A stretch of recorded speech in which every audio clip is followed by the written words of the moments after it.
I don't know what I was thinking, but I just went crazy with the marble. And I fabricated these sinks and cabinets. I just love the shapes and the volumes. When I was in college, there was a furniture maker there is really famous named Jack Hopkins, and he taught me to make furniture by stacking wood. And then I took his technique and transferred it to marble.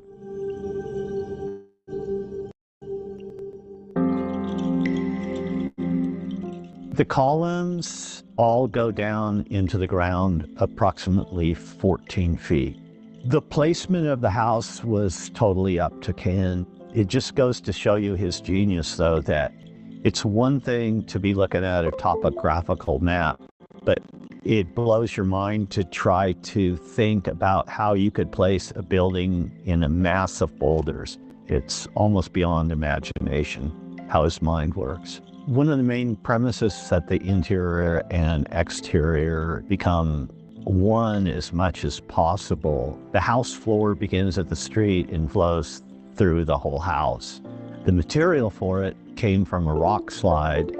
It's an exact match in material and color for the boulders that are in the house. The boulders just flow right through the floor out into the landscape.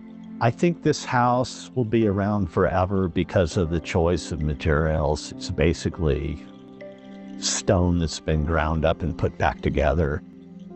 I'm a little bothered sometimes by the label of organic architecture. One influence that I never talked about through my whole career was abstract expressionist painting. And you have like Jackson Pollock and you have Mark Rothko, and they're just completely different.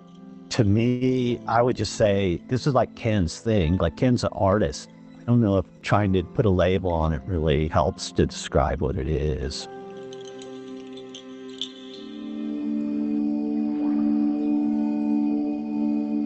The house, it has a certain austerity to it, but on the same token, I think because of the choice of materials, it feels really warm inside the house to me, but it still has a little bit of edge to it, which I really like. When you have people in this space, it is great. It is really wonderful. Even though it was never made for entertaining, it's the perfect spot to entertain. My work on the house has taught me everything about designing and fabricating, especially in recent years. It's taught me to be more social, enjoy showing it to people. And so I feel really good about that. This house comes as close as anything could be to the feeling you get from like looking at a Mark Rothko painting or listening to John Coltrane. I hope it gives that feeling.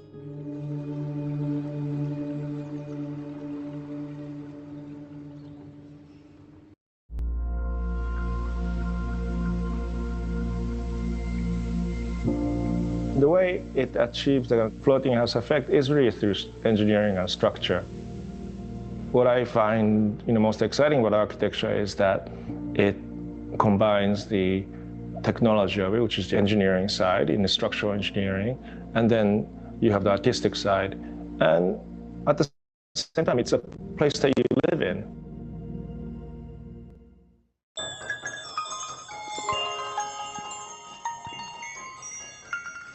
My name is Chan Lee Lin. I'm an architect. This is a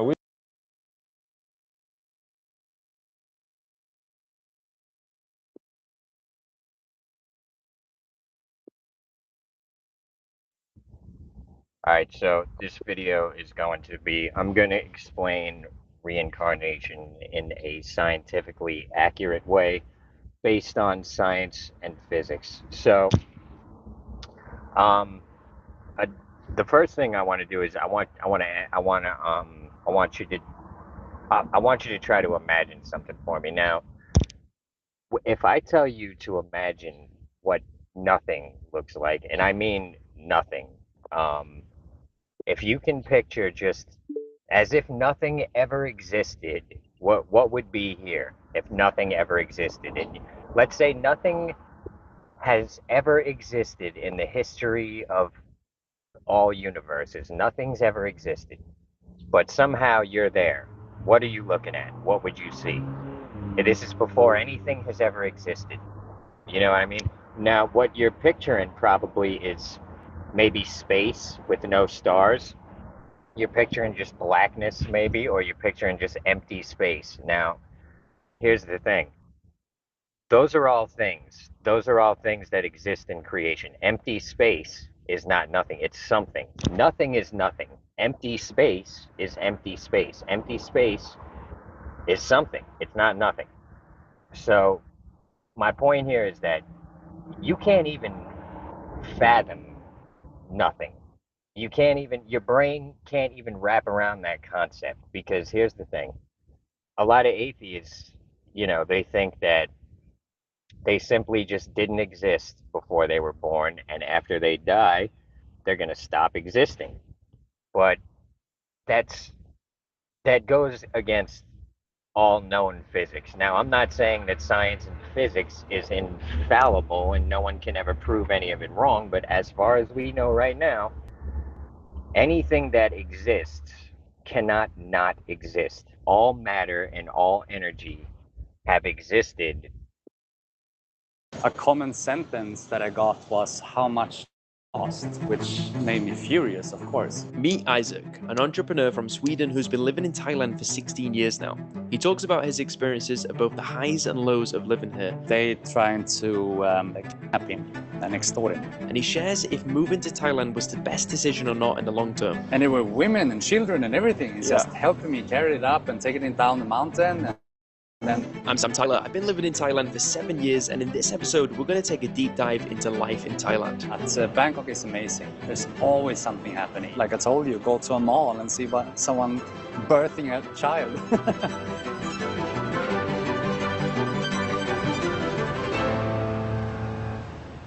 So one of the reasons that I left my home country Sweden for Thailand was basically that I never felt at home.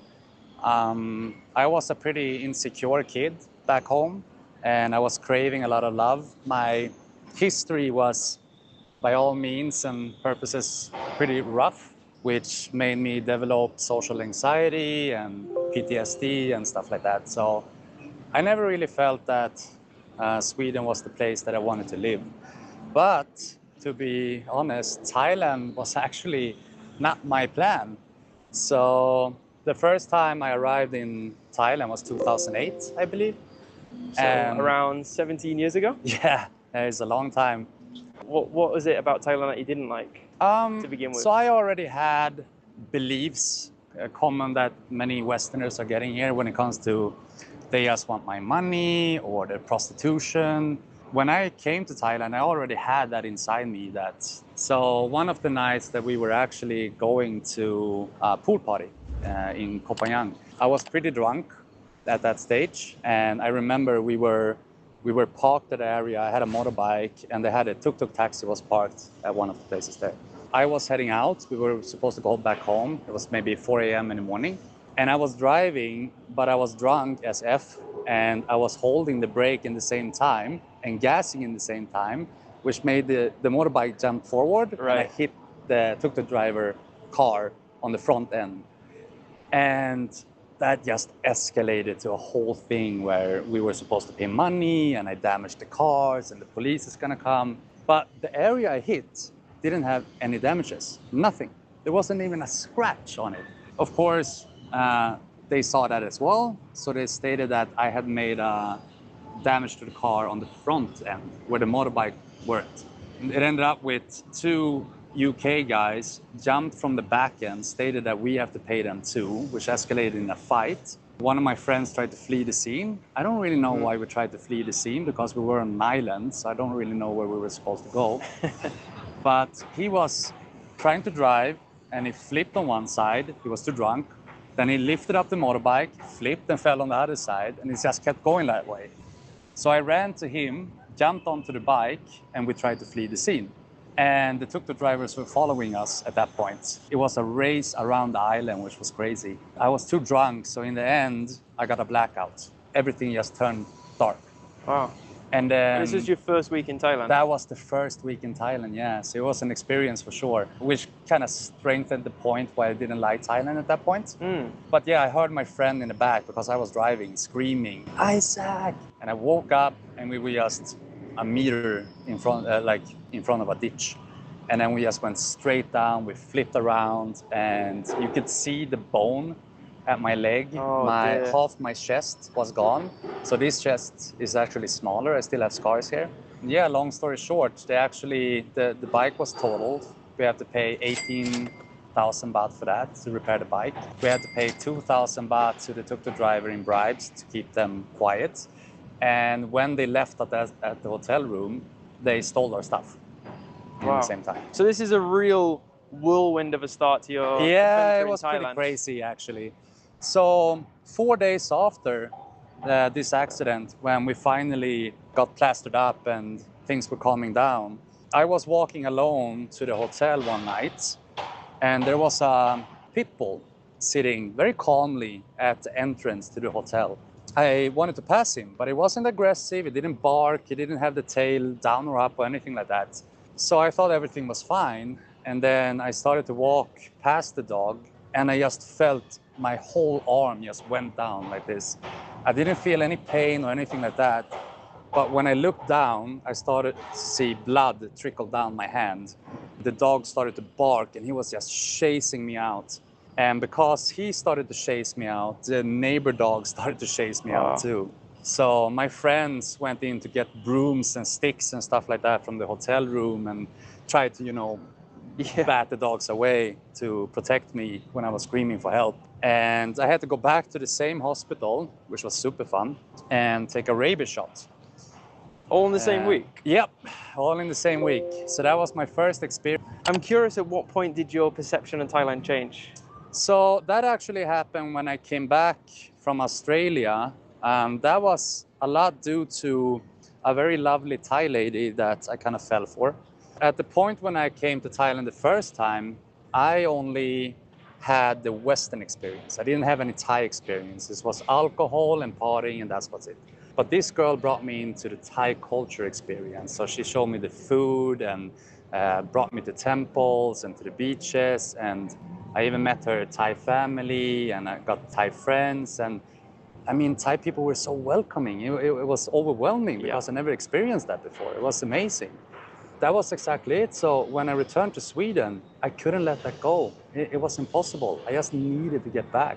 So I actually sold all my furniture, all my stuff, and just took a loan even, and I went back to Sweden, or back to Thailand, sorry. Yeah. And since then, I haven't been able to leave. Wow. So that's a real turnaround. Yeah, definitely. And what did you do for work back then and now? So back then, I was a security guard first for Securitas, which is a pretty famous company worldwide.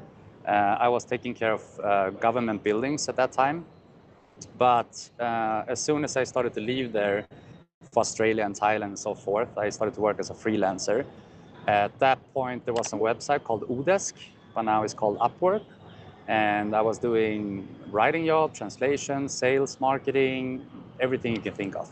But that was the work part. But then we have the less legal experiences, which kind of shaped my beginning in Thailand. And a big reason why I came to Thailand too. So what was the reason that you came to Thailand originally? So when I came back to Sweden, I always felt that I craved more love, attention, smiles, human interactions, stuff like that. In Western cultures, we live in a bubble. But here in Thailand, everyone is smiling and open and friendly and inviting. So it was an amazing experience. So I asked around, where can I find a job so I can survive in Thailand? I wanted to live in Thailand. And a friend of mine that I went to festivals with had a friend that was living in Thailand. She wrote to me on Facebook and connected us two. And he said, I had a really good job opportunity for you. The only thing you're going to do is sales and invoices. Right, okay, sounds simple enough. Yeah, simple enough. I didn't ask too many questions because I just wanted to leave. But when I was flying to Thailand, so this is a pretty crazy story, but on the way to Thailand, before I even landed, something happened. And I didn't know it then, but I knew it after when they told me when I got to the hotel. So these guys, I didn't know there was criminal activity that they were playing around with. And there's the owner of the company that they were handling. He was a famous Swedish-Russian guy who were into fraud. And during my flight, two guys from a competitive company didn't like that he was taking customers from the Scandinavian market. And that ended up with they trying to kidnap him and extort him. But they didn't expect him to fight back. And, well, he got his throat cut. Wow. And died on the scene. This was the beginning of my Thai journey. So I was invited pretty quickly to very shady people. At that time, I was living in Phuket, and most of the people that I was meeting at that point, there were the Italian mafia. I was working with the Thai mafia. We had Australian MC gangs that were having a little bit of everything. And then the Scandinavians were handling most of the fraud and scams. There weren't so many Chinese and Russians at that time, the ones who are taking care of everything now, but it almost became natural to get into criminal activity, because as soon as we came in, we started to meet very high up people, not just from the criminal side, but also from the Thai side. The freedom of speech here is a little bit scary, so you have to be careful what you say. But we were partying with officials and were invited to homes and events and stuff like that, which invited a lot of power, girls, money, stuff like that. I mean, even when we came to clubs and discotheques and stuff like that, the security met us outside, and then it was like a wall of people just separated for us to get through to our private VIP tables and stuff like that. So that was my work for 2 years, basically. Have you ever had any experiences with prison? No, but I got lucky there. By the end of 2 years, estimated, either I come back home and take my punishment, go to court and get the punishment, or I get an international warrant and they will have the Thai police bring me back home instead. So I actually went back home, and the lawyer suspected that I was supposed to get 2 to 3 years, but... So that would be 2 to 3 years prison back in Sweden, exactly, not in Thailand. Exactly, so I got very lucky. So I personally have never been in prison here, but friends have and loved ones have. So I got very, very lucky. Very, very lucky. So have you been inside of Thai prisons? How do they compare to the West? It's not as bad as people say. I mean, it's definitely horrible compared to the West. Sweden, for example, is a hotel. I mean, we get games, we get a private room, we get steaks. The prison sentence is not that long if you don't rip the government off like tax fraud, then you're screwed. But otherwise it's fine. But here in Thailand, I mean, it's not like Bangkok Hilton movies and stuff like that. Even what's the Muay Thai movie with the Falang guy called? I'm not sure. Something Dawn? I don't remember. But yeah, it was a great movie anyway. But it's not that bad. So the man prison side is much worse. So it's a lot more fighting.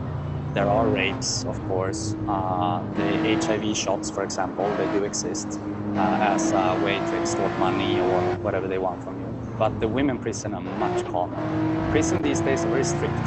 If you are doing anything at all, they lock you away, you get a much higher sentence, you're not going home. So it's calmer. There are fights, of course. There are stealing, but it's not as bad as the media want to portray, at least from my experience.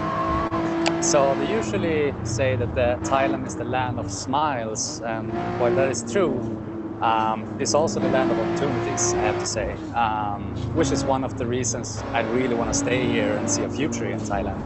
To compare, for example, you say, like in the US, you have the American dream, which means an opportunity to become a successful entrepreneur, for example. Here in Thailand, you really do have that shot. Because one thing that is very different in Thailand compared to West is that in Thailand, you have so many opportunities to meet very influential people. It's not only on social media, but you can meet anything from... I agree. And sometimes in Thailand, it's not what you know, it's who you know. Yes, very much so. And the whole life actually revolves around that the more you live here. Because if you need something, you need to know something. And that's the amazing part here. So for example, I have a lot of connections here in Thailand, which I naturally gained over the years. But when I became an entrepreneur, that was actually, I just went to go-go bars. That was it. So that is actually, it's true. How did this happen? So I'm a pretty social guy, and I'm an extrovert. Even though I have social anxiety, I love to connect with new people. And this is exactly what happened. So I was a party boy at that stage, and I was going a lot to go-go bars. Well, long story short, I talked to the correct people. They started to trust me more and more. I started to, you don't really talk about what you do in the first day, but like step by step. So build up the rapport. Yeah, exactly. And I got the opportunity to get involved in a business where I was going to have a recruitment and management business. So I was finding freelancers all over the globe, South America, South Africa, Jamaica, Philippines, you name it. And I was placing them on 2 very large companies, which I cannot name, unfortunately. And they were doing everything from coding to customer service, sales, whatever you want. We would provide, basically. And it just exploded. Like, I have never done that before. So I opened a Hong Kong business offshore, which was very easy to do. And I managed to bind it here to Thailand to be able to pay taxes. That was for tax reasons. Exactly. So that's very important. And in the peak of your business, how successful was it? So the best month I had, and we were actually paying our employees a little bit more than the competition, I still managed to make 1 million baht in a month. Wow. So the usual amount I was pulling in was about 500,000 baht a month. But yeah, we were running for almost 5 years. Unfortunately, AI came along. We kind of got swapped off. Around 80-90% of our business died as soon as AI came. And then after that, I had to reevaluate and focus on other things. So there's definitely a big opportunity to become an entrepreneur in Thailand. So what are Thai girls' impression of you? You know, you're a big guy, you've got muscles, you've got a lot of tattoos. Yeah, I think overall I look a little bit more scary than I am. I am a teddy bear. I'm really not a gangster in any way, even though I have my history. I mean, Thai girls overall, even I have to say ladyboys in the gay community too, are so kind, warm, loving people. This is one of the things why I really want to have a Thai girl as a future wife. That's at least the plan. Having a mixed Thai baby with a few Swedish genes in there, oh, that's going to be adorable. Yeah, Thai girls are extremely loving. They have a culture here called Gringai or Gringai. I'm not really sure how to pronounce it. Yeah, Gringai. Exactly. So Thai people culturally are extremely considerate about other people's feelings and situations. That's why you have the saying that they don't want to lose face. Yeah. Which so is common. How do you think dating in Thailand differs from back home the most? So that's exactly it. So in Thailand, they always considerate about how you feel. So they were always trying to support you in any way they can. Food is a big thing. Them asking you if you have eaten yet is not literally meaning have you been eating yet. Gin Kao Yang Kao. Exactly. That's the most asked question of a Thai girl to their boyfriends. It really is. And if you say no, they get pissed off. So and they want to come immediately and cook something for you. So it's a way to show that they care.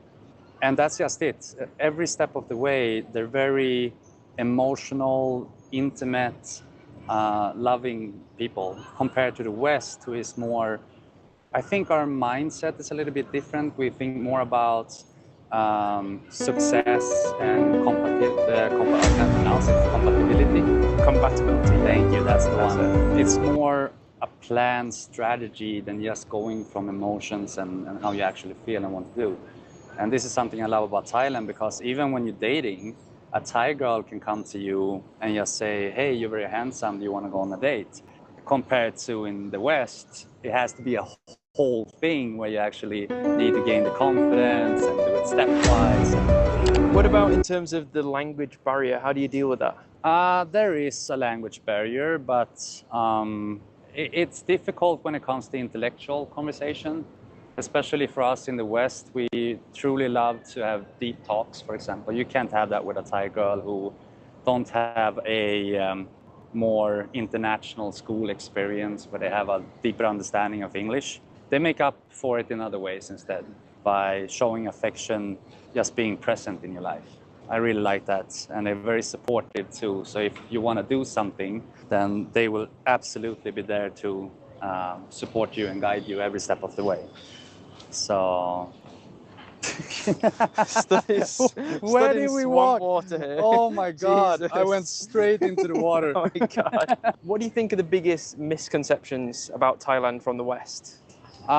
There's a few. I think the most common mentioned one is that it should be it's some kind of third world country, but that couldn't be further from the truth. I mean, Thailand is extremely modern. There's so many opportunities here that you don't even find in the West. Another thing is that I think that a lot of Westerners believe that, especially for us guys, if you come to Thailand and you date a Thai girl, you're settling. They only date you for your money or security, future-wise, or whatever. And this is also not true. And this is actually something that, excuse the French, pissing me off. Even when I had a Thai girlfriend before and brought her to Sweden, a common sentence that I got was, "How much did she cost?" Which made me furious, of course. It's almost borderline racist sometimes. And at least in my opinion, dating a Thai girl is dating up, not down. It's the best choice I have ever made in my life. And I'm so blessed to have experienced that. So Isaac, what does a typical day in Thailand look like for you? Well, it's a little bit different where you live and who you are, of course. Here in Bangkok, it's pretty stressful. So I think most people here, especially if you're an expat, you either work as an entrepreneur, you have a job, employed, or you study. And that means that it's going to take most of your time here. So it's definitely a success-driven city, I would say, in some regard. But there's a lot of fun stuff to do here too. If you live in, for example, Chiang Mai, Phuket, or Pattaya, then it's a little bit more, I would say, freedom. It's more beach hang, volleyball, driving around in nature, see waterfalls. And out of those cities, say, let's say Chiang Mai, Phuket, Pattaya, Bangkok, where's your preference for the best living? I'm gonna be hated for this, but I would say Pattaya. Curious to know why. Because Pattaya is not as dark as people say. You do have walking street, which is of course the dark side of the moon. But you also have nature. You have beautiful beaches. It's very easy to get around from there. You can drive there to Trat, or you can drive there to Khao Yai or Saraburi or anything. I mean, it's not so much more far away from there than it is from here in Bangkok. Why do you choose to live in Bangkok now over Pattaya? So I don't know how much I should go into this, but I have two people that I care very much about who's currently in prison. So I actually live here in Bangkok right now to support them, and I have been for the last 1.5 years. So every day right now I go into prison, I buy them food, making sure that their well-being is okay, and fighting for their freedom, basically. So that's my reason to stay here in Bangkok. But I do have to say that I do love Bangkok too. I did love it more when I was an entrepreneur. I'm still working on that. I'm trying to make my health supplement line right now because I miss working. I miss putting my hands in something. But Bangkok is amazing. There's always something happening. It doesn't matter if it's a singing event inside a mall just randomly. Like recently, for example, when I was going to a mall at Siam, they had I don't know what happened, but so there was a woman, that was pretending to give birth, and there were 4 guys trying to pull the fetus out of her in a comedy sketch. And there were cameras there were an audience there, everybody was laughing, having a good time. But I just thought that where did these ideas come from? And this is Thailand. There's always something happening. It always shocks you in some way, but in a positive way. I definitely love to be here too. I'm too old now to party. Not so much of a fan of that anymore. So I try to have more quality hangouts, going to coffee shops, or I do love malls, I really do. The parks here in Bangkok are beautiful. Well, if I have the opportunity to go on a date, it's pretty neat too. And how do you make friends in Bangkok? In Thailand in So general? I think it's easier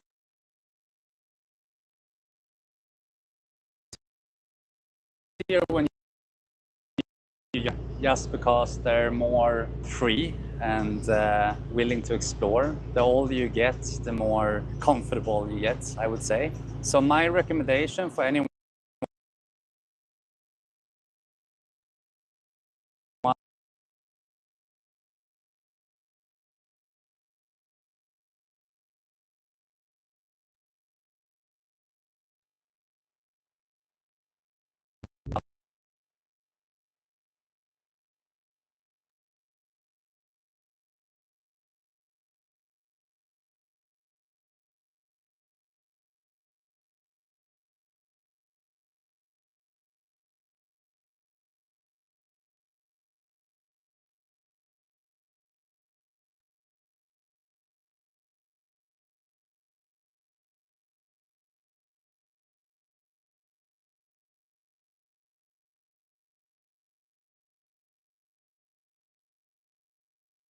that all ultimately leads to the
go on a date. Going to coffee shops, or I do love malls, I really do. The parks here in Bangkok are beautiful. Well, if I have the opportunity to go on a date, it's pretty neat too. And how do you make friends in Bangkok? So Thailand in general? I think it's easier when you're younger, just because they're more free and willing to explore. The older you get, the more comfortable you get, I would say. So my recommendation for anyone who's living here and don't study, because that all automatically brings you to the a lot of friends sector, I would say that you definitely should get involved in sports. Not the gym, dancing, they have a lot of Zumba classes and stuff like that. They have tennis, badminton is a big one here. So I would definitely say get involved in sports. Yeah. There's a lot of Facebook groups and communities that invite you to different parties and events and stuff like that, if you fancy that. If you do like to drink, there's not going to be an issue at all to meet new friends. People are very friendly and open here in Thailand. And of course, you meet like-minded people when you're an entrepreneur too. People that are going to help you grow your business and connect you with new people. So Thailand is very much, if you meet one, they take you to the rest. And Isaac, do you feel safe living in Thailand? Oh yeah, definitely. I mean, I already told my history a little bit now when it comes to criminals and stuff like that, but you don't see it, never. You can go any time of the day or any time of the night alone and you wouldn't have a problem in the world. I mean, even me, I've left my telephone on the motorbike seat in the open for the entire duration of the night and it's still there in the morning. I mean, of course, stealing exists, but it's rare. It's actually amazing. And most of the times that I've seen someone drop a wallet with money in it or something like that, the Thai people are so kind and they return it immediately or bring it to the police. Yeah, so, I think it comes down to culture, isn't it? It is, and yeah. The way Thai people are brought up to help amazing. others. And it surprised me because, I mean, not everybody here has enough to live on. Many people here are already poor, but even in a situation that is not benefiting them, they still do the right thing. So Thai people are extremely loving people and they show it in every way possible. I remember a couple of years ago, I was riding a bike in the south of Thailand. Okay. It broke down and within 10-15 minutes I had 4 or 5 Thai people, different Thai people, just come up to me and offer to help. So yeah, it's lovely. It's just that kind of culture, isn't it? It is. I think that it doesn't really matter if you be on the countryside or if you're actually here in the city. It's the same thing everywhere here in Thailand. So I went to Saraburi a while ago with a big bike that I have and I was stupid because it's a road bike and I tried to drive off-road with it. And when I was going up a sandy mountain road, it just started to spin. And then I just started to head backwards. And I had 2 choices, go into the jungle or just lie down and, hurt myself. And I did. And immediately trekkers were coming from everywhere and just helping me. And this bike is heavy. And there were women and children and everything. It's just helping me carry it up and taking it down the mountain. And then I was bleeding quite a lot. So we plastered me up and then was bleeding through. And every red light that I was stopping to the ads on the way back to Bangkok, I had a motorbike just stopping next to me and asking, can I plaster you or can I bring you back to my place and help you? I get chills. It's amazing. So what are the best things about Thailand for you? I would say 2 things. I would definitely say the people, because that's the reason why I'm living in Thailand. It's not the money, it's not the nature or the culture or anything like that. I do love all of that, but it's the people. It's the Thai people. And it's infectious. So even the Westerners that you meet here, they become more and more like Thai. And they're just open-minded, friendly, inviting, and just brightening your day every day. So that is definitely the number 1 reason to stay in Thailand. And then the second one would be the opportunities, because life here is never stagnant in any way. It doesn't stop. There's always new opportunities, new experiences. So it doesn't matter. Even now, I've been living here for 16, 17 years. I still get surprised.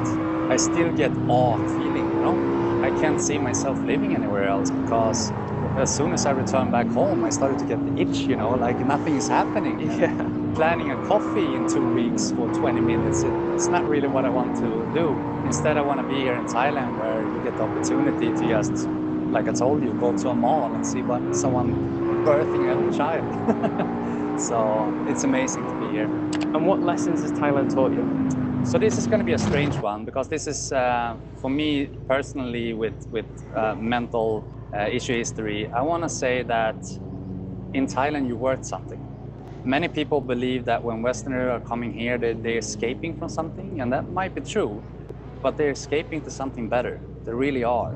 So as soon as you come here, you're welcome and you're loved, and that is something that is rare, at least to me. I mean, Sweden, where I come from, is voted to the most happy country in the world, and I can't feel that. I've never seen that. It's a lonely country, but you never feel alone in Thailand. You don't. So I would definitely say that Thailand teaches you that you have worth, and that is something that I really appreciate in this country. And what's the best advice that you could give to someone coming here? Oh, that would be to prepare more. So that's actually one of the misconceptions. They say that Thailand is very cheap, and I would say, yeah, if you live like a Thai, but we usually want a little bit of the Western standards and we want to experience things. So to give you an example, when I came here 16, 17 years ago, 1,000 Swedish was 6,400 baht. Now 1,000 Swedish is 3,200 baht. And the prices from that point to this point have doubled. You should expect to pay a little bit more. Yes, you have very cheap living here, you do. Especially if you look at my lovely friend Sam's YouTube channel, there's a lot of condominiums and houses and experience you can do for very little money. But you get hungry when you get there. You want to see everything. You want to do everything. You don't want to be left out. So I would say plan more. And finding a job in Thailand is not easy. It's really not. So especially now, the government lowered the legal minimum amount of money, salary, from 50,000 baht to 30,000 baht. So the employment is even worse now. So make sure that you have some kind of freelance work or a plan or something like that to make money when you come here before you land here. And then try to grow that as you're here, I would say. All right, perfect. So nice. Thanks for coming on the channel. No worries. I appreciate you giving your stories and your insights, because I know a lot of people really appreciate that and be interested to know, like, what's it really like as, you know, as an expat here in Thailand. Exactly. So thank you so much, Isaac. No worries. First time in front of a camera, but wish you all the best. Yeah, thank you very much, and subscribe.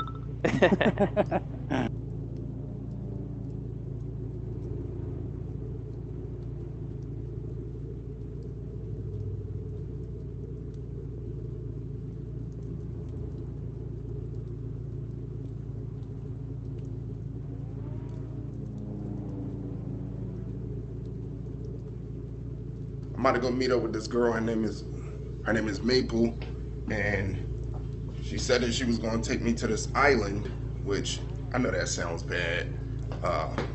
And y'all know I'm good for it. I don't really trust anybody, but she's good people. So we're gonna rent out a bike. We're gonna have some fun. I don't know what's too much that's in store, but we just have to go with the flow. So let's do it. So as I was ordering my ride, this is the first thing that I see. Like, it's 1:27, about, what is that, 4 o'clock. It's gonna be storming all the way up until 10 p.m. This is not good. I'm still gonna meet up with her, and I'm gonna see like what she wanna do about it. So, I mean, she's a Thailand native, so makes sense, right?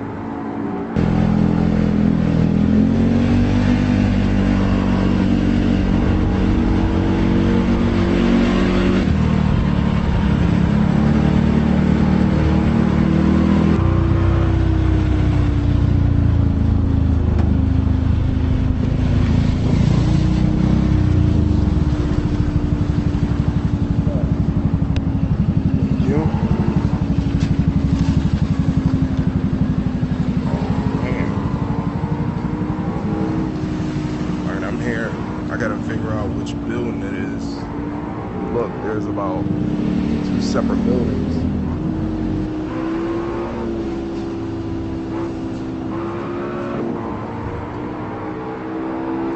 So they do like facial recognition for you to get in. They do facial recognition for you to get in. For you to get in the building. Yeah. You gotta scan your face.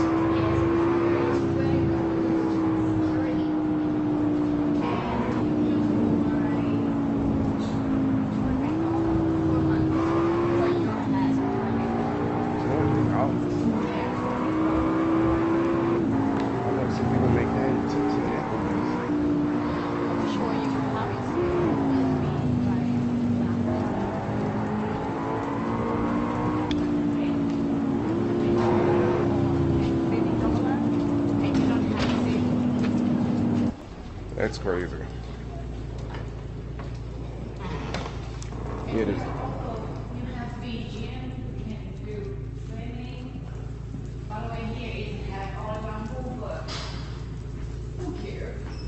Who cares? You're 2 or 3 for what?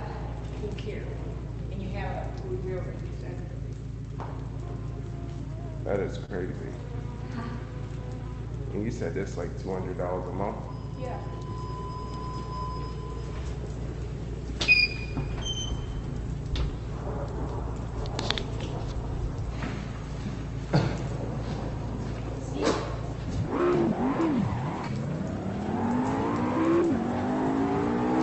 Top floor. You sitting up here?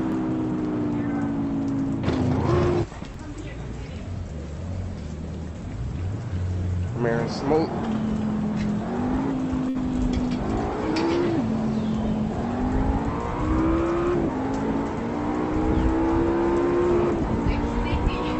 That's crazy. Yeah, you getting famous.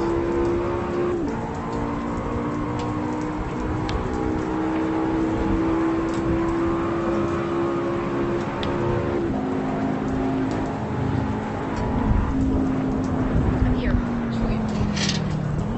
And now I'm quiet though. Can you send me your ID to me? Is that ID? IG. Oh. Say the name. So, and then video. Gosh. So, you said you couldn't go to the beach. Not the beach, the island. The islands cannot, but Wait, come this way. No, it ain't. Do that because of the weather. yeah.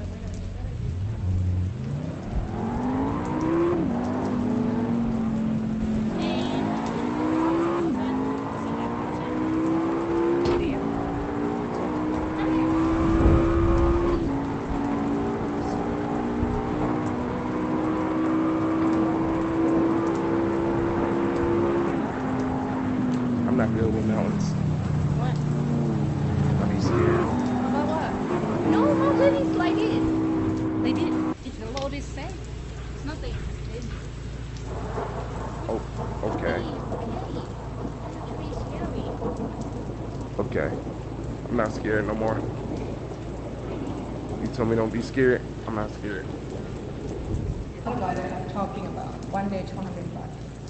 One day, 200 baht. Yeah, that's what I'm talking about. I couldn't ride the motor around here. I get hit. You know how to ride?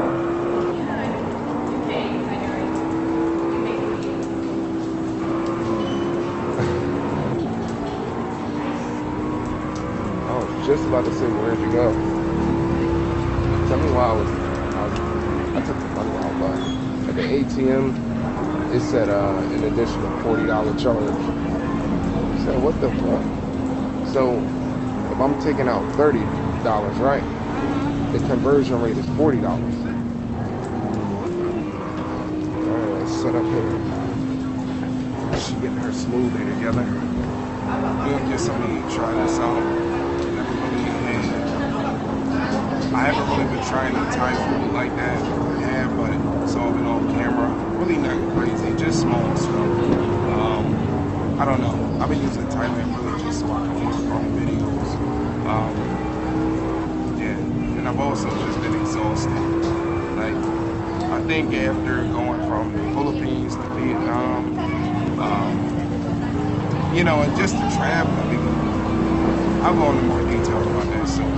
But let's check the food out. This menu is humongous.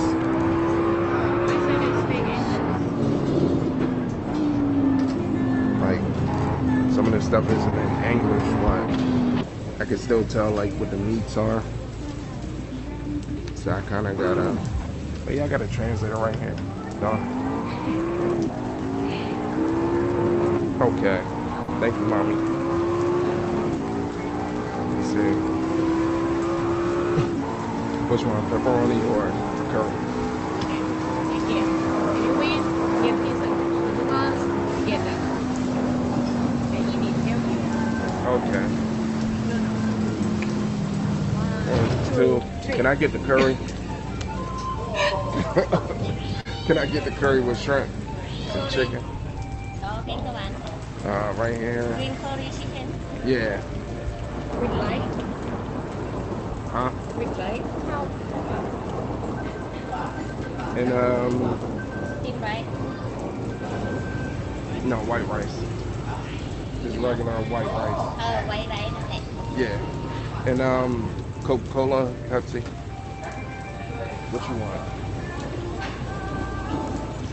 What do you want? I have this. Oh, okay. That's it. That's it. Thank you.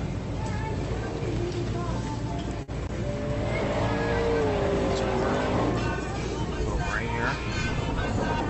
Green curry. White rice. Probably rice straight. This. Sweet.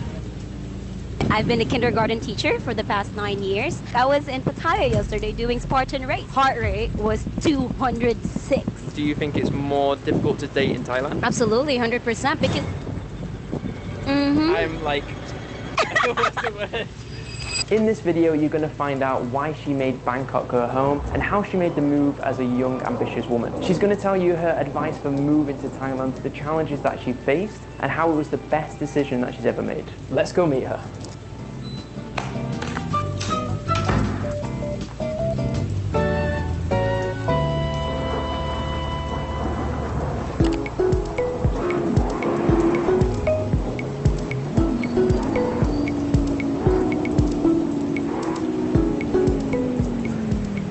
Hi, can you introduce yourself?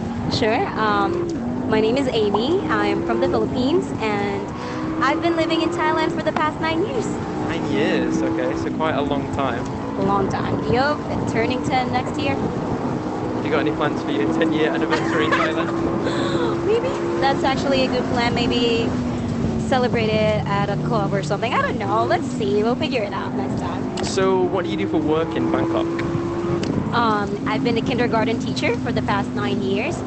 Education is actually my degree, and when I was a kindergarten, I told myself, I said, when I grow up, I want to be a teacher, and I made that happen. I think there's a lot of people that are interested about teaching in Thailand. Right. And they're also curious about, like, what's the typical salary for a teacher in Thailand? Well, it really depends. If it's like a normal, like let's say government or public schools, and if you want to be like a homeroom teacher, that could be ranging around 30 to 50,000 baht, depending on your qualifications as well and experience, right? But if you go to like big international schools and then you have your proper qualifications, your teaching degree experiences, blah, blah, blah, then that could range from 80,000 to 100,000 baht. What's the tier of schools? Is it like international, bilingual, and then government? Yes, that's or right. Am I missing a few? No, for the most part, that's like the top tier, yeah. 3, yes. And yeah, there's a lot of international schools here in Bangkok. Like every year, there's like new schools opening. All right, so you've been in Thailand for 10 years almost. Okay, yes, right. Do you have any hobbies? I do have a lot of hobbies. I love anything sports related. Which I can see because of your outfit. Yep, I'm like so ready to go to the gym right after this content, right after this shoot. So yeah. So how often do you work out? At least 5 times a week. That includes running now. So I'm kind of like really focusing more into running just because of the races that I'm planning to take part.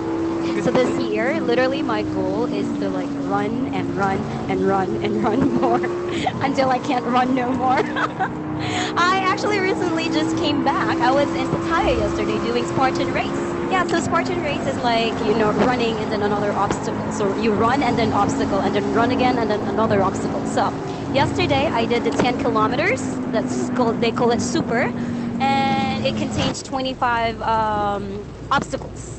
Yeah, I mean, I managed to came 5th in my age group rank, so pretty proud of myself. 5th out of? Yes, I don't remember, but like overall ranking, like 266 people joined for the super. Wow, and you ranked 5th? 5th in my age group, yes, that's right. Thank you. Man, it was so hot, like, oh my god, I nearly passed out. Like my max heart rate was 206. Holy shit. Average was like 177. So imagine, in Pattaya, you're running around under the heat of the sun. Of course you're gonna pass out, right?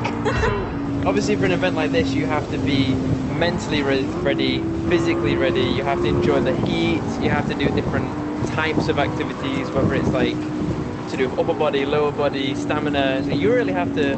You really need to train. Yes. Actually, not really, because there are different categories. Okay, so I can take part then. You can, 100%. You can join open category. Because, like for me, when I started doing Spartan, because I don't.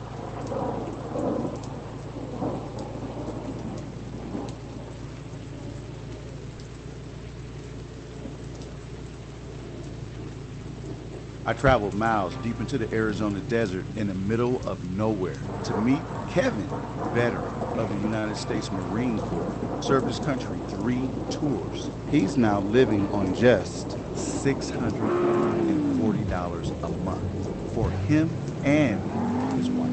They're faced with many challenges trying to survive and through the desert. Somehow they are still able to build a farm stand off the grid. We're going to go out to meet Kevin and find out how he was able to survive.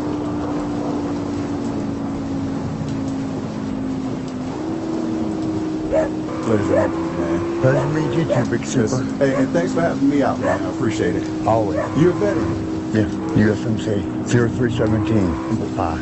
Thank you for your service. How long you been out here? About, I would say probably about 6 months. Are you from Holbrook? No. Originally? Maryland. Me and my wife took the Amtrak down here. We started paying on this piece of property probably about 4 months before we got here. Me and my wife at one time did ride from Maryland all the way to Florida on bicycles, Florida, Louisiana, back up to Maryland on bicycles. Doctor told you got 5 years to live, and you wanted to travel when you die. I'm Ethel, I'm Kevin's wife. He's a great man. And he's lucky to be alive. Because the doctor gave him 5 years to live. And he passed that already. What was supposed to take you out? My heart. I got 5 stents in my heart. I also have epilepsy. Out here in the hot sun, yeah. You're not taking nothing for your epilepsy? I take Capra. He had 7 seizures straight in a row. Did you, man? What kind you have? Grand Mal? Yeah, I have Grand Mal, Petit Mal, and I also have the Sterimal. He went through a seizure, then he comes out, thinks he's in about 4, and then he went right back into it. Took me to the hospital for epilepsy. Stay proactive. Yeah. Then stay close to your Heavenly Father. Show me around, man. This is going to be the barn, yep. This here's Elsa. I had 2 kids, 2 baby goats. I got rid of one just recently. That's Stitch, could be Elsa, and here's Butterfly. What do you use your goats for? Well, one of them's back there hanging on back that mountain back there, big buck. We actually ate him. This in here, the females, I'm gonna breed down. I learned how to skin a deer back when I was 6 years old. I know precisely how to survive. Yeah. Right. You utilize the skills that you know pretty much your whole life. Yep. Do you think anybody that's green to this could make it out here? Anybody can do something if they have their mindset to it. But I've known people come out and I guess it wasn't made for them, but it is for us. I've always liked farming. I enjoyed farming, but I've never had my own property. This is my first. There's no well. We have water brought in from the rancher. If you're still here, you'll be able to see us on the water, the way we do it. Right. The country way. Slides. You're good. And we'll go clean this. Man! Bruh! 600 some pounds, brother. Hey! How the hell we gonna get this out of here? I'll show you. Cindy, you got you working. Okay, baby, I need a flat bar. You put me to work. Oh, Bill, guess what today is? That's old 60th birthday. Can't make that more piece of cake, bro. Looks like it's out. That road to do it, huh? Blame it on the road. It was the road that did it. That road is rough.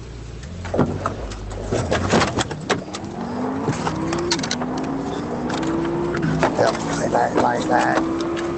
We'll still go up that other street.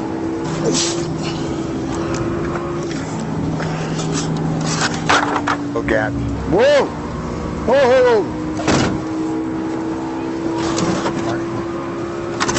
Whoa, no, we're going to turn it. Yep. Let's do it one more time, one more twist, and then we just roll it off. There we go. We're rolling. When I was looking on the Google Maps, we're close to Navajo land. Yeah, Navajo, the red's back over that way. Right there where you see them peaks, the flats. That's going to be part of the reds. That one will go past them 2 mountains over there. Oh, so you don't go into the reds? No. I know a couple of Navajos, but I'd rather have them at time, like me going to the reds than just go wandering on the reds. No, well, let's walk around this way. Because if you go up underneath there, you might get stuck. This here's going to be the can I'm going to put on top of the roof when I do it, raise the middle. I started out with this first, with just a small, little rinky-dink barn. And then I expanded it out. I wanted to make a bigger barn because we're going to have more heads. Because right now I'm living off of $643 a month, and we are doing what we can do. Now we don't got the crops, but this coming year we will have crops.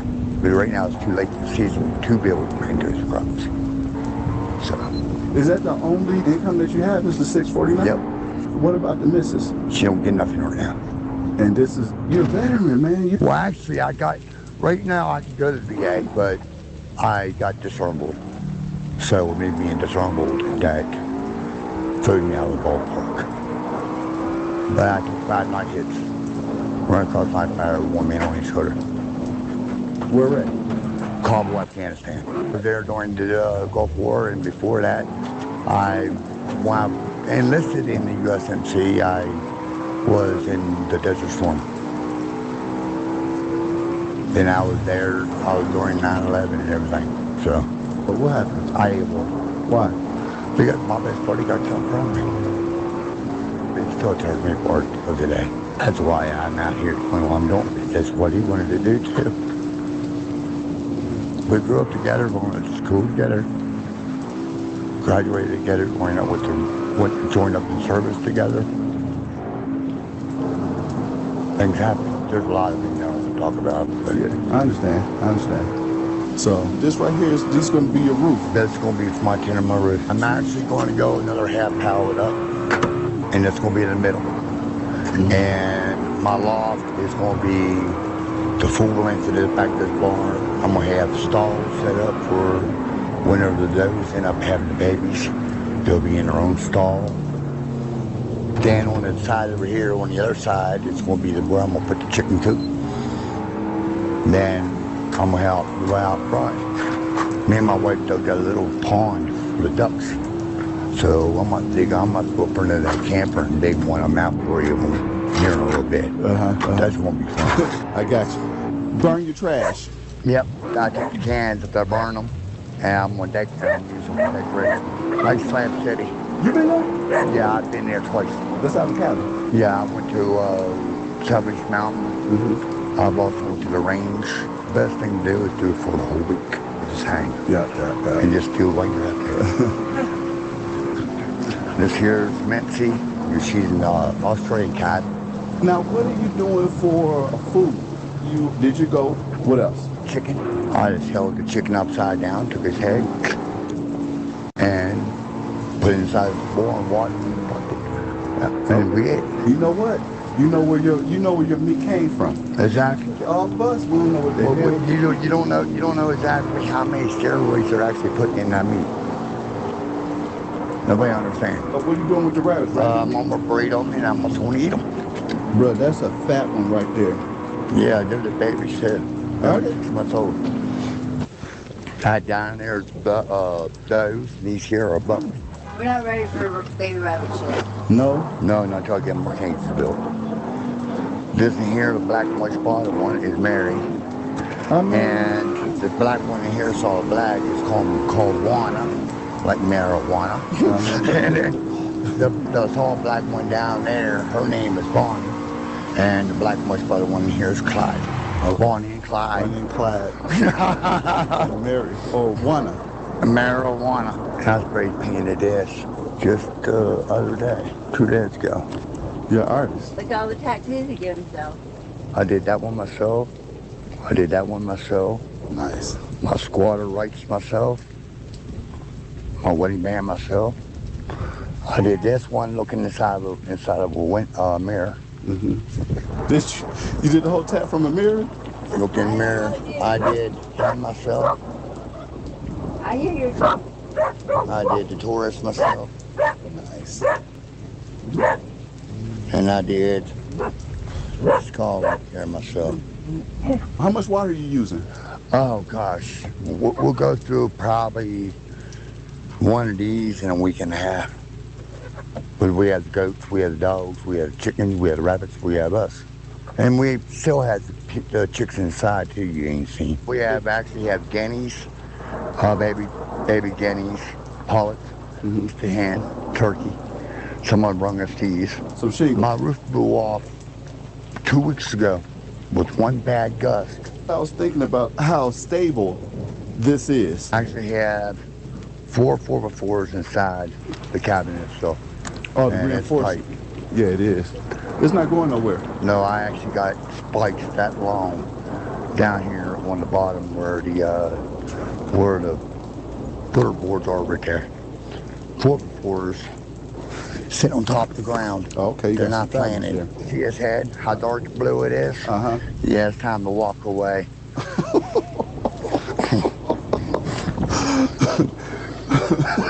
It's time to walk away.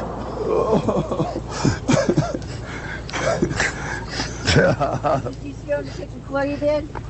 Yeah, watch out for that turkey, buddy. You mean business, man? Still now we'll go up around this way. Oh, yeah, he's still moving too. Get back there, Tom, now. Go. Go. Get your butt back there, now. Go. Go. I can tell. Hey, get your head on back over there, now. Go. Well, I'm going to pick you up, put you in that camper. You'll go in there? Oh, he probably tried to get into all that food in there for him. Come here, buddy. You'll go in the camper? You gonna leave them alone? They're guests. Now leave them alone. No more of them. Hey. Yeah, that was his word something. So Ah, don't you dare. He's good. He's good. I seen those feathers fluff up. Yeah, watch his head. He's good. He's good. Down under here could be the ducks somewhere down here. Let's go find one. They're up underneath. I see. Yeah, they're up underneath people. You have 2 white ones and a black and white. Yeah, two of them had pom-poms on top of their heads. Uh-huh. Yeah. We actually have 12 chickens here. That's big. Where the hell they at? They're around here, they're hiding up underneath the cabin and stuff. We're nice and cool. And these are all canned goods? Old canned goods and stuff? Oh no, yeah, they're canned goods that people helped us out with, and I'm gonna save them, these cans, because when the coyotes started coming around again, I'll be able to put them against, get them down, we'll make all kinds of noise, racket, and discourage the coyotes right on off. Gotcha. There is a pack of 15, 20 coyotes at a time come down through here. So you built this? I built this by myself.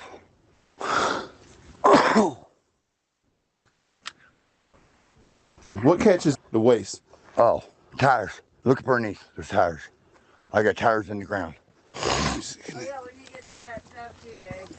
And then I'm gonna be getting some Red X here this coming month and dump the Red X down inside the hole. A lot of people don't think about the outhouses hardly anymore. They gotta have indoor plumbing, but not me. I think we all need to go back to horse and buggy, to tell you the truth. Yeah. Now the side of the cabin used to look like this right here. This was an old tent. You say you built this ladder too? Yep, I put that ladder. And it's sturdy. You get really resourceful. Yeah. Out here. Got you. You just can't go to the store and buy everything. Because you have a hard time getting around doing it. Do you have transportation? Not right now. Somebody told me it could be the engine. Engine is like $200, $300. Wiring harness. The starter showing the way, and then the ignition. You could probably get that thing running 300, 350. Probably about 400. That hey. It changed your life. It helped. It would. Get your butt back now. Go. He's just mad there. Get your butt back. I'm trusting myself. You can come on up, bro. Oh. No, he won't. No, he won't. No, he won't. Not today. No, go. Go. Yeah, I was. Now you can get there. That's how it's safe. All right, so here we go. Oh man, look at all these birds. Yeah. Look at these little chickies. Yep, these here. Let me see if I get these. Let me see here. Here's one. This is the guinea.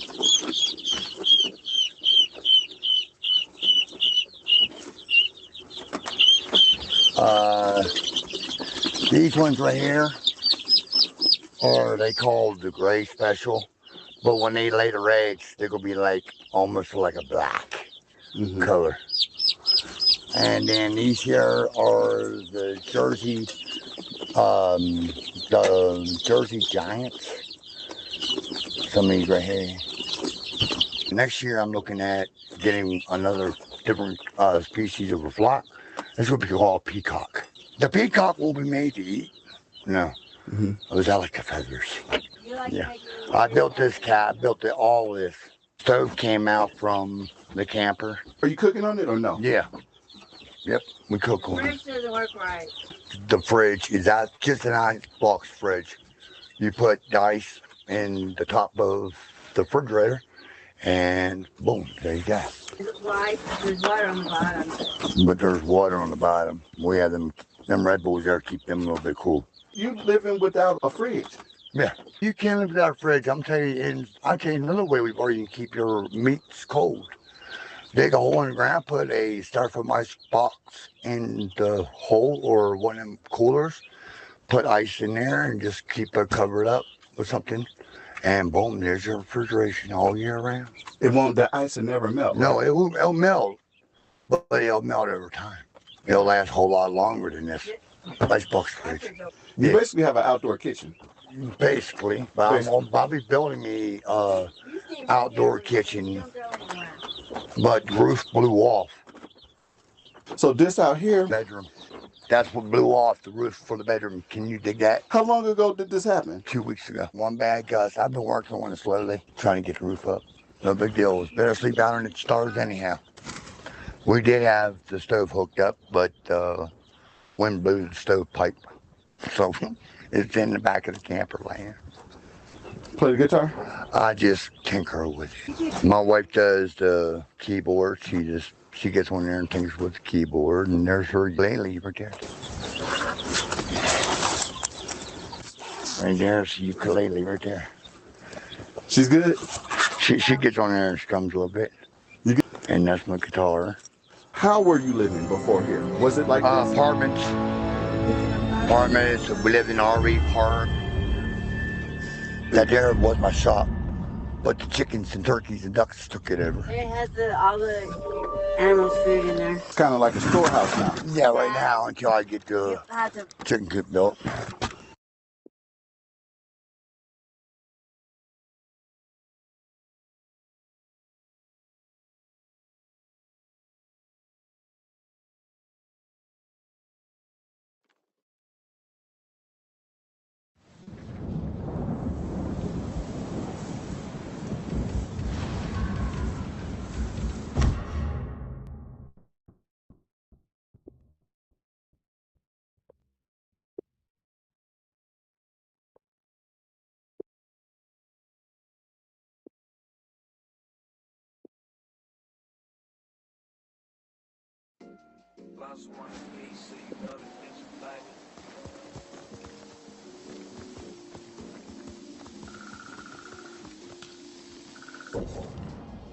Can't be spending money in the club, now it's time for houses. Youth in my face like I'm drinking from a fountain. Fly nigga making shorties unbutton them blouses. Saving up and double up, I'm moving like a county. Nigga make my own lane, nigga this a flood. Yeah, I dropped again, niggas thinking I'm on drugs. Working like a motherfucker, baby, what I does. Nigga need the money, but the hustle what I love. Built from nothing, straight from scratch like a pyramid. Slow right here, at the end we gon' make it big. Ain't no what it is. I'm working in the street like I got it. Never seen an artist trade like me. Bitches in the crowd, mine saying white me. We can get the movie top more than I see. Chill, shorty, no, that's my type. I'm later with my race like a real pimp. With this bullshit, I'm on the bus. Ain't gon' be in that dope, but I'm 17. Far up in the shop, after I'm a corner bean. I ain't letting niggas sleep, I'm on pronto. Yeah, nigga got the beat straight from Lonzo. Big deal, get respect like El Chapo. Ain't no hook, but this shit still knock though.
Growth that shelters all it sees.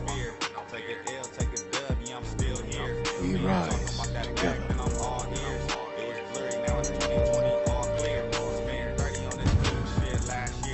Can't wait to make it celebrate, it's all cheers. Now you know all my patience low when they weird. I be doing shit, trying to separate from peers. I talk it and I'm not scared to spend it. Still going hard even when I'm winded. In this old whip, window never tinted. With this hammer with me like it came with it. Can't be scared, nigga, when you tryna win. Can't be scared, nigga, just to lose friends. Can't be scared when you want a house in Benz.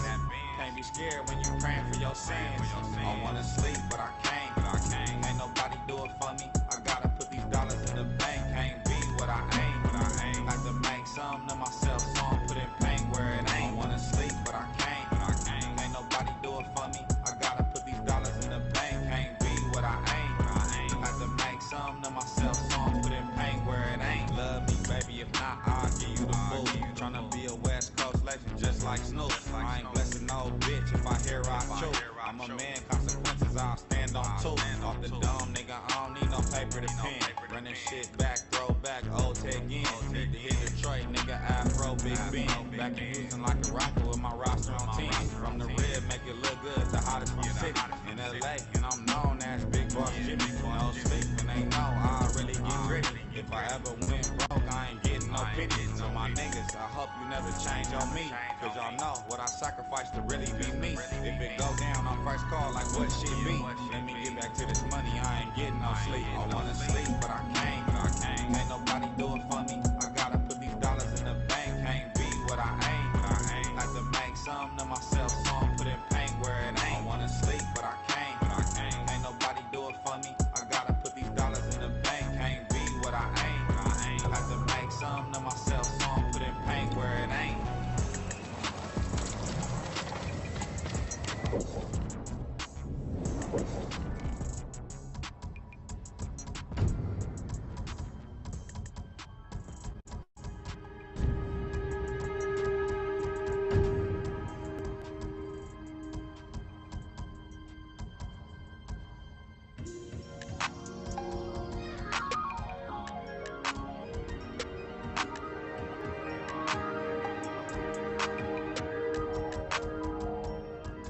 ain't talking fiction. Not too many people that's gon' hit it. Make a dollar, then we try to flip it. Now we ain't finished. We gon' ride around till we get it. Money every day, that's the bitch. We ain't talking fiction. Not too many people that's gon' hit it. Make a dollar, then we try to flip it. Now we ain't finished. We gon' ride around till we get it. Money every day, that's the bitch. I'm finding happiness in the smaller things. Still love collard greens, still stacking the jeans. Still know what it means. No pills, just trees. 6'4", white tees, all gold, that's me. No hoes, not me. Pop a bottle, roll it up. California, throw it up. Shirt, it ain't never touched. Jimmy Waters, look me up. Liquor in my 7-Up. Bet me we can double up. It's nothing, just to knuckle up. Let me fuck the city up. Raised on that smooth shit, meant for that cool shit. Do I need a no bitch? Yeah, I love a new whip. Yeah, she a cold bitch, so I had to scope it. Yeah, I'm a cold nigga, and baby, know it. Talking fiction, not too many people that's gon' hit it. Make a dollar, then we try to flip it. Now we ain't finished. We gon' ride around till we get it. Money every day, that's the bitch. We ain't talking fiction. Not too many people that's gon' hit it. Make a dollar, then we try to flip it. Now we ain't finished. We gon' ride around till we get it. Money every day, that's the bitch.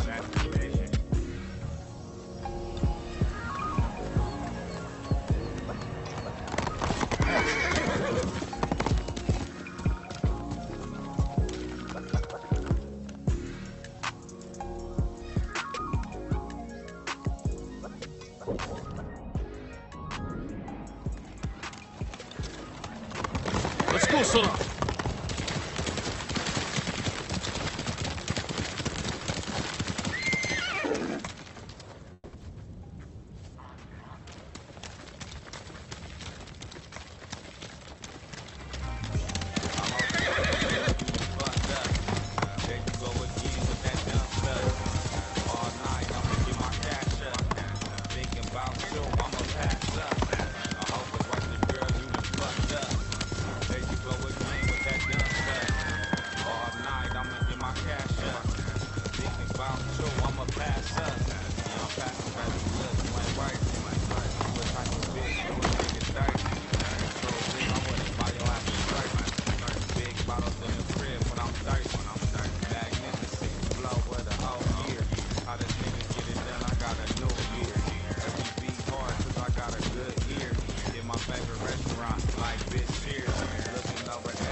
Yoshi Springs.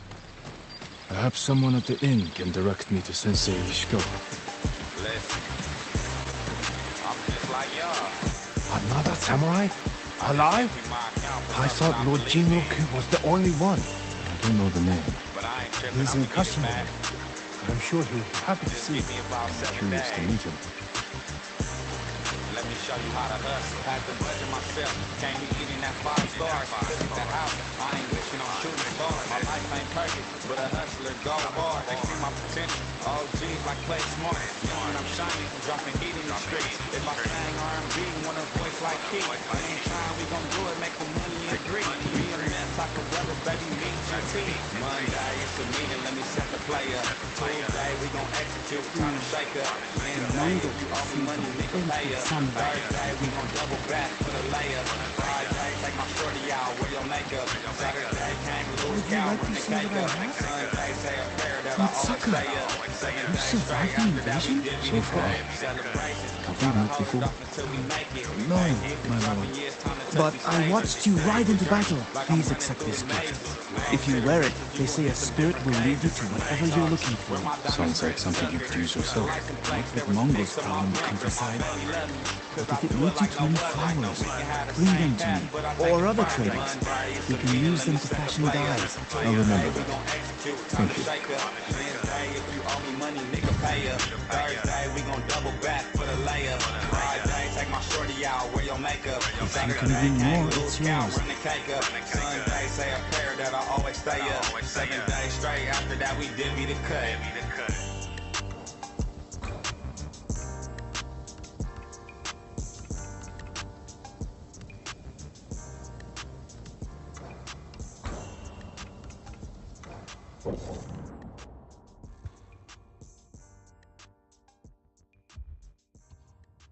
Goodbye.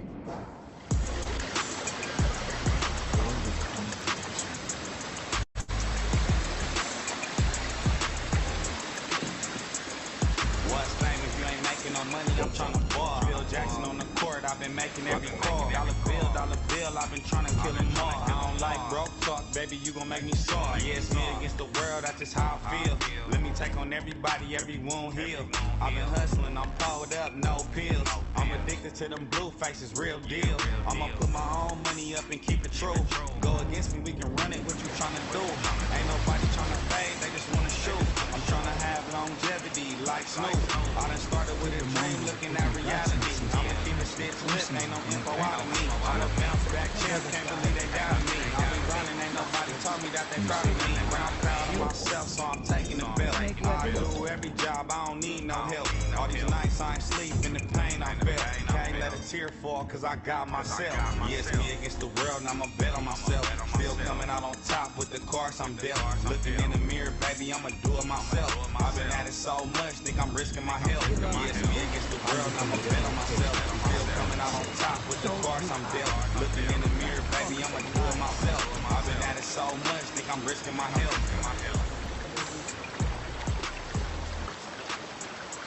A samurai? Rai? I'm looking for Sensei Ishikawa. I thought he fell at Komoda. He didn't. Where is his dojo? To the forest. I can show you the way, my lord.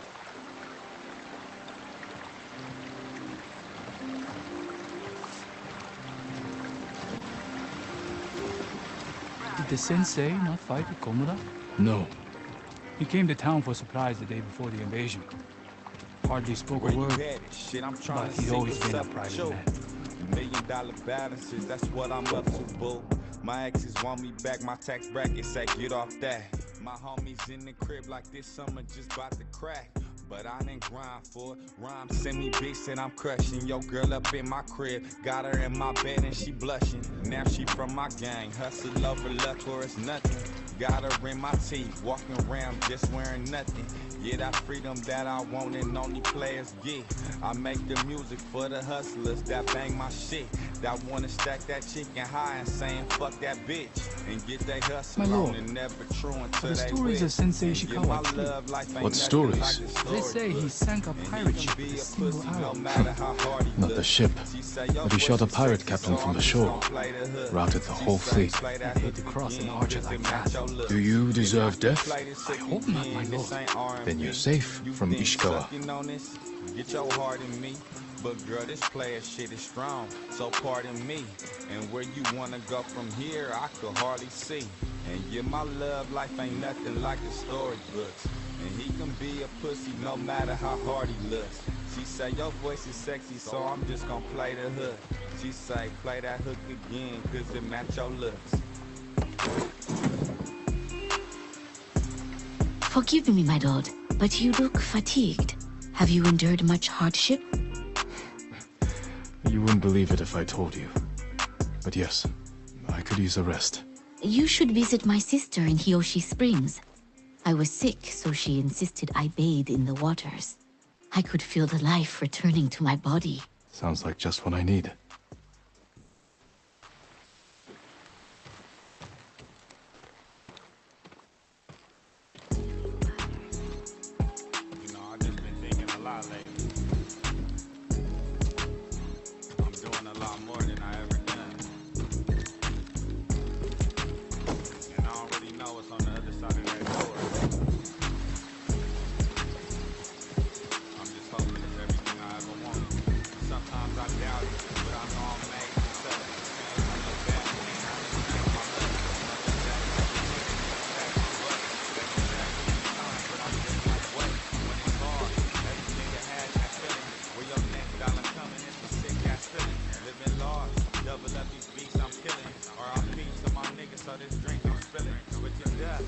The sensei's dojo is up there on the cliff.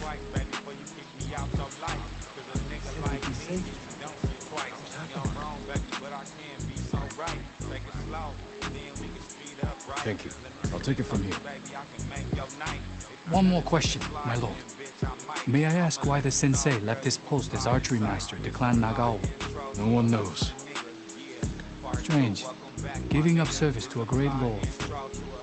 Yes.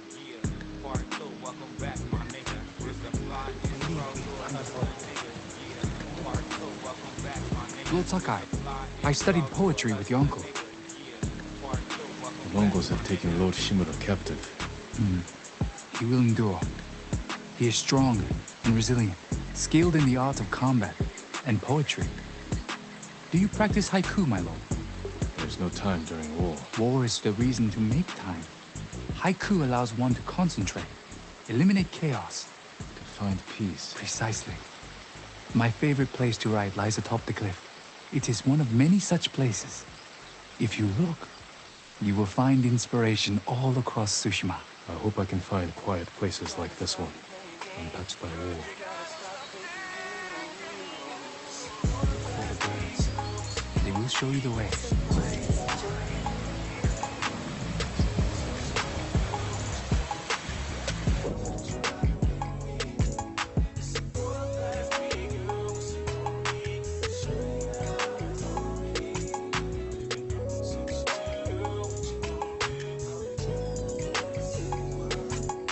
I've been thinking about you, I ain't about to front up on it. I would hate if a nigga came and swooped upon me. Started fucking hella late, blinded by the money. Got the kissing on your neck, now your heart burning. You saying you don't need no man, but you won't fuck with me. So what I'm saying, baby, we could build a family tree. But one thing I need to know is that love for me. Being lay up on that couch, you my company. Let me get you flexing, love when you undressing. Baby, you my blessing. Let me show affection. Girl, you got that essence. Send that sex message. Other hoes presence. Girl, you like my presence. Beat the streets, but I'm tryna play around your body. Gotta get this money, little mama, ain't no hobby. I've been in the foe, and you always callin' shotty. Tell me what it's about to be. Baby, do you copy? Do you copy?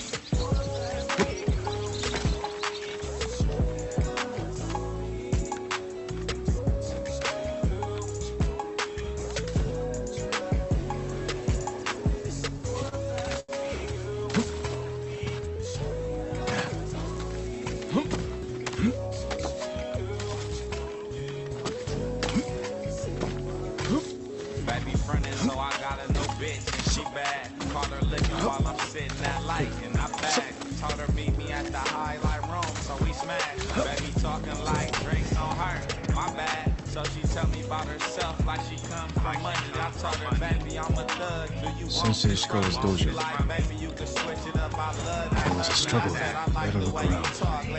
Someone was wounded. Remove the arrow. When you undressing, baby, you my blessing. Let me show affection. Dried blood. Girl, you got that The fight wasn't recent. Sending sex message. Other hoes peasants. Girl, you like my presence. She a little different. Fuck the other bitch. Baby got that dough. Diamonds on her wrist. She talking about Bugattis. I said I want your body. She got that Uchi Wally. We walk into my lobby. Bloody footprints. The victim or the attacker? Maybe the sensei is in his house.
don't wanna love me when she mad me.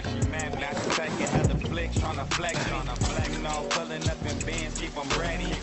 Tight dress on, yeah, baby, sexy. I got her sprung soon, now she got my celly. 3 cars parked, Eddie. I got big dreams on a special lefty. Young nigga, but these pockets big, hefty. Never thought we hit the level that we ballin' at. Call my nigga dead, yeah, we got the show stacked. VIP, baby, bad and her body stacked. HOL, we the ones, just remember that. I keep my word, I was right to be a solid nigga. Never trust a bitch and always stack your dollars, nigga.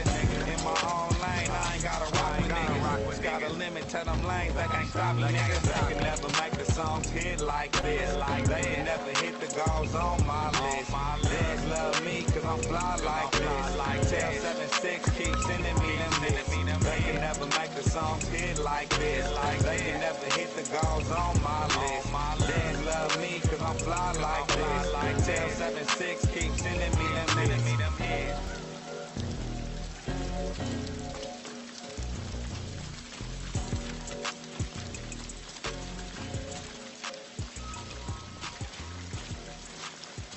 A humble home for a samurai.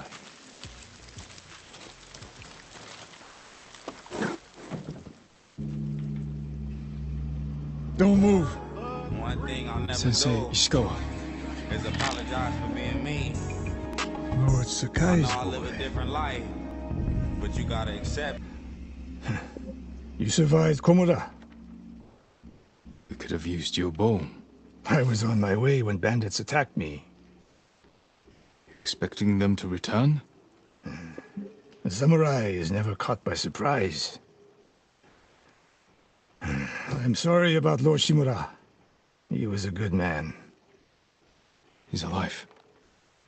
Taken captive by the Mongols. Then there's hope.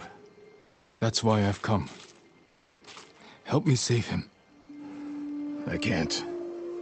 My student is missing. A skilled archer. I will help you look. Then you can both help me free Lord Shimura. Try and keep up, Sakai.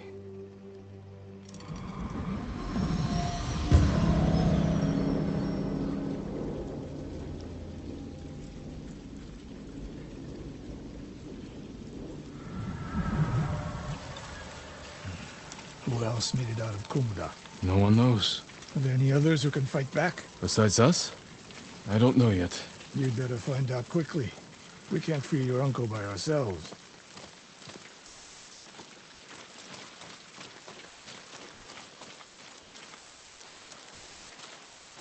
I can help track your student. I need no help tracking Tomoe. Tomoe? A woman? From what clan? No clan. A peasant. But she can outshoot any samurai I know. Even you, Sakai. The last time I saw you was 10 years ago. You came to study with me. You remember? I remember most of the students I reject. Instead, you took this Tomoe as your student. You showed promise. Tomoe is a prodigy.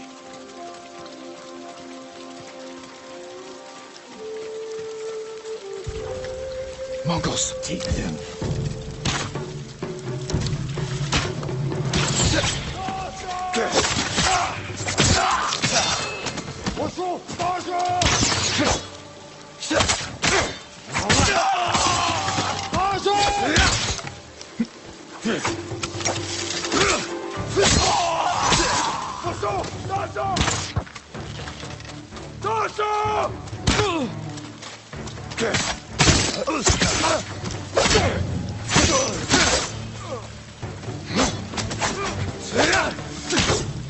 They fight like drunk tanuki. They fought well enough at Komoda. Even tanuki can catch a tiger when it's sleeping.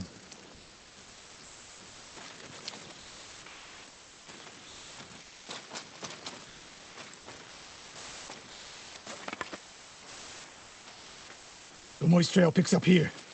Come!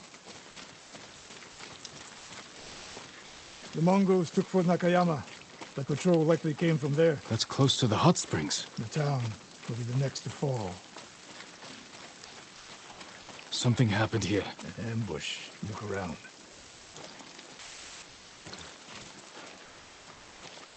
Rice and millet. Left uneaten. The attack was sudden. Blood, but not much. No one died. A Japanese quiver. A gift to my greatest student. I fear the worst.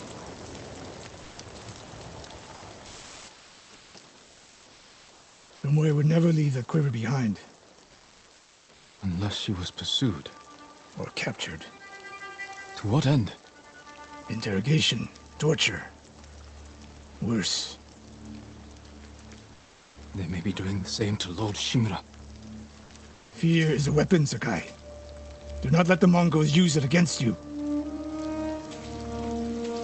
Your student. Where would they take her? Fort Nakayama. The fort is nearby. I should have fought at Komura with you. Better you didn't. We lost enough there. Why did the samurai fail? The Mongols fought like animals. Wrong answer. I saw it with my own eyes. An archer's aim relies not on eyes, but on body, mind, and spirit.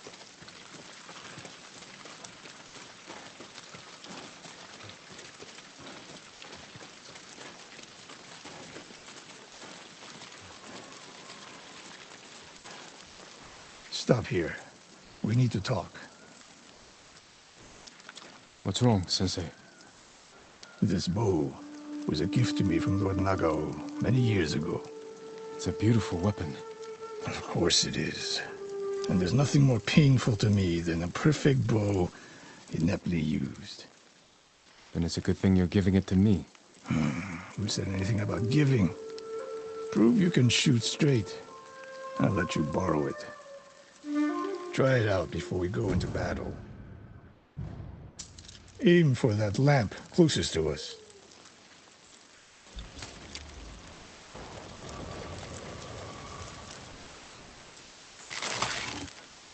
Good.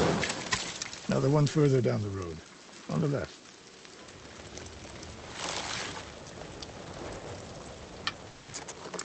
Not bad. Let's see if you can hit the one furthest away. The further the target, the more your arrow drops. How does it feel? Like it was made for me. It wasn't. So take good care of it. Let's go.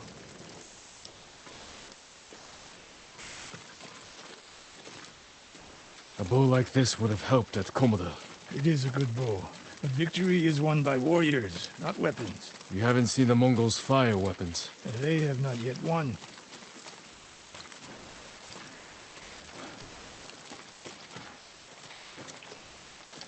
Fort Nakayama. I hope your student is inside.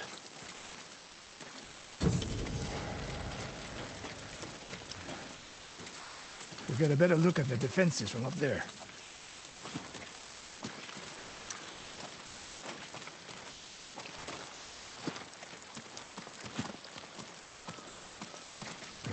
This spot is perfect.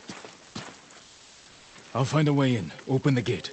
Then we hit them. You always charge into battle with your hakama half-tied? You have a better idea? Patience, Sakai. The Mongols will send men to find their missing patrol.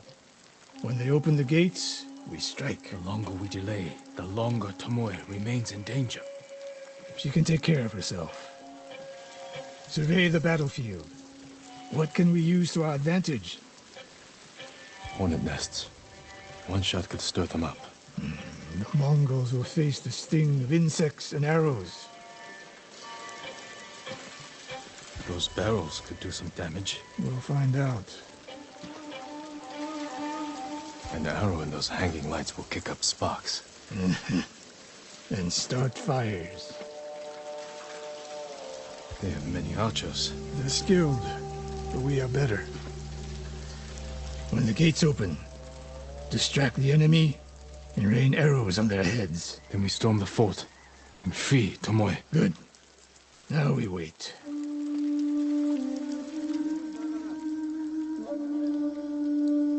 They're opening the gates. Wait for my signal.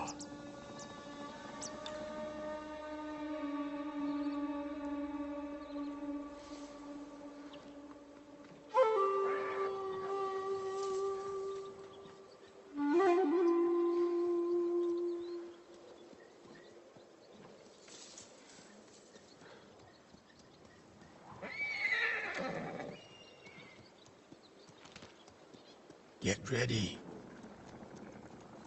Now, send them to their ancestors.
Bad, Sagat.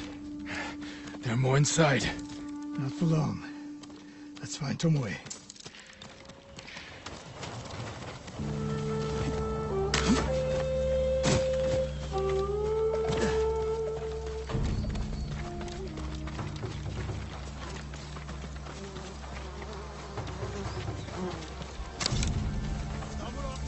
Ready? People in bed. Samurai Boot! Go! That's just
Ready? Schnell zum Fenster! Dojo! No!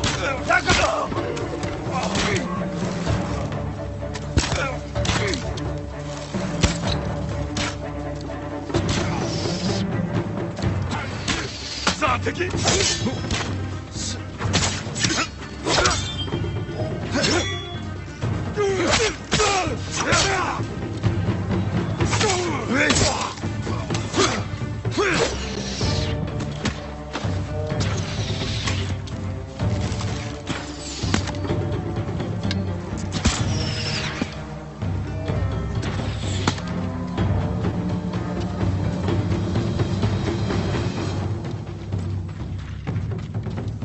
Lascia Turgil! Per riaccorte!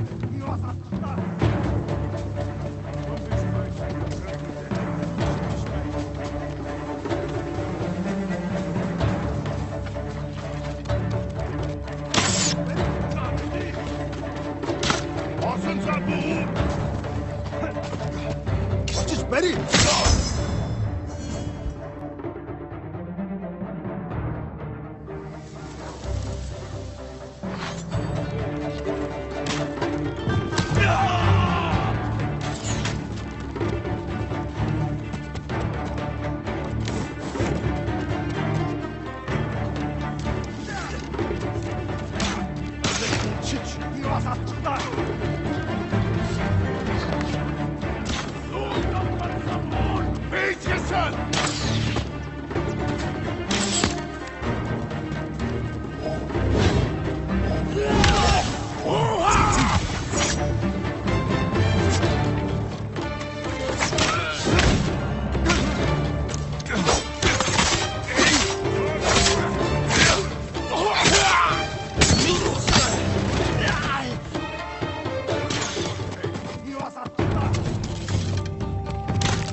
Slain prisoners. Tied up.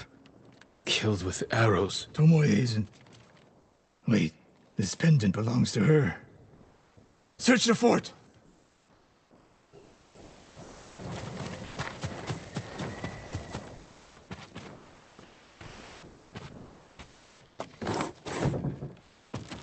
A scroll. Archery terms with Mongolian translations. Your name is mentioned. She was teaching them my way of the bow.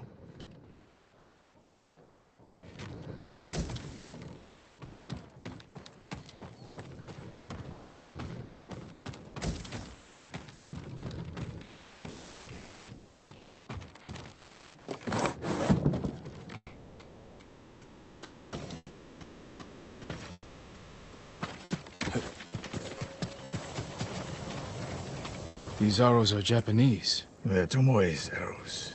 You are sure? I taught her to make the knock with deer horn. And that curve of the eagle feathers. So the Mongols took her weapons? The shots are tightly clustered. No Mongol shoots Japanese arrows with such skill. Huh. Then they allowed her to use a bow.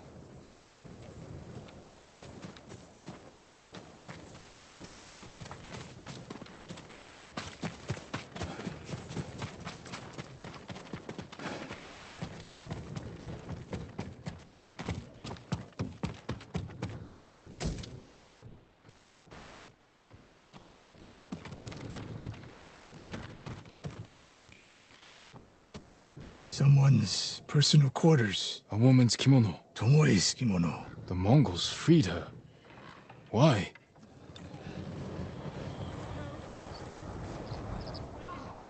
Do you hear that? A survivor.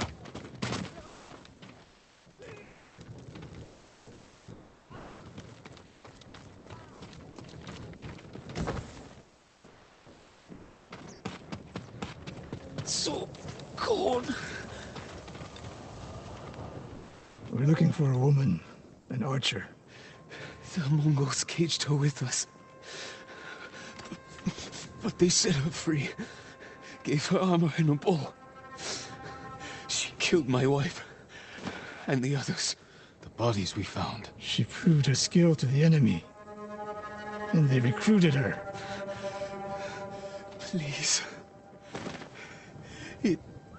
It hurts. Don't leave me.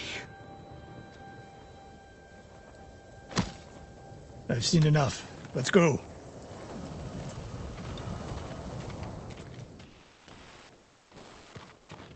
I should have killed her. Sensei? Tomoe won her freedom. And she joined the Mongols. Why would she do that? What happened? I pushed her too hard. Pushed her how? What are you hiding? Sensei! I demand an answer. She attacked me. not bandits. Tomoe. Why? She has no idea what it means to be samurai. You drove her to the Mongols. Do not judge me. Do not lie to me. I can't let Tomoe teach my way of the bow to the enemy. And we will stop her. This is my fight. I don't need your weapon. No, you need me. Victory is won by warriors, not weapons. Lord Shimura raised you well. We'll hunt Tomoe together, but we do it my way. And when the time comes, you will help rescue my uncle. You have my word, Sakai. I will prepare to hunt Tomoe. When you are ready, meet me at my dojo. We can't rescue my uncle alone. I need more people to join our fight. Fine lady Masako Adachi. If she's still alive, she's one of the finest warriors on the island.